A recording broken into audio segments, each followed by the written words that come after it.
မင်္ဂလာပါကျွန်တော်အခုရောက်နေရတော့ Phuket Art Village မှာနော်ဒီမှာကျွန်တော်ဝင်းတစ်ခုလုံးကအမှုပညာပစ္စည်းနဲ့ခဏထားရတဲ့ဟာကြီးပဲဒါပေမဲ့စိတ်ဝင်စားတာကောင်းတာဒီမှာရှိတဲ့ပစ္စည်းအများစုကစွန့်ပစ်ပစ္စည်းနဲ့လုပ်ထားတယ်ကျွန်တော်တို့ဒီမှာဆိုဖက်နက်တွေနဲ့လုပ်ထားတဲ့ပစ္စည်းအဟောင်းတွေမိချစ်အဟောင်းတွေနဲ့လုပ်ထားတဲ့ပစ္စည်းအများကြီးဒီမှာကျွန်တော် artist တယောက်နဲ့စကားပြောကြည့်အောင်နော်သူဆိုလို့ရှိရင်မနက်တိုင်းကန်းချီကိုသွားပြီးတော့စွန့်ပစ်ပစ္စည်းဒီကန်းချီကိုကတ်လာတဲ့ဒီခုမိုက်တွေကိုသူကရနေမှာစိတ်ဝင်စားကြကောင်းတဲ့ပစ္စည်းကိုရှာပြီးတော့ဒီသူ့ရဲ့အိမ်မှာအလှဆင်ထားတယ်ပေါ့နော်သူ့ရဲ့အိမ်ထဲမှာဆိုလို့ရှိရင် coffee ဆိုင်လည်းရှိရဲအဲဒီ coffee ဆိုင်ရောဒီသူ့ရဲ့ဒီအိမ်တစ်ခုလုံးနော်ကန်းချီကိုသွားပြီးရင်အဲဒီကန်းချီမှာအမိုက်တွေတောင်မှသူစိတ်ဝင်စားကောင်းတဲ့ပစ္စည်းအဲဒီစွန့်ပစ်ပစ္စည်းတွေပြန်ပြီးတော့အလှဆင်ထားတယ်ဒီမှာဒီအများစုက Picasso ရဲ့ style ကို inspire လုပ်ပြီးတော့သူဖန်တီးကြတာများမှထင်ပါတယ်ဒီကပစ္စည်းကိုကြည့်လို့ရှိရင်ပေါ့နော်ဒီနေ့ကတော့ဒီလောက်ပဲပေါ့နော်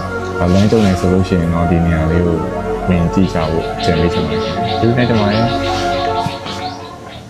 မင်္ဂလာပါကျွန်တော်အခု Phuket Art Village ကိုရောက်နေ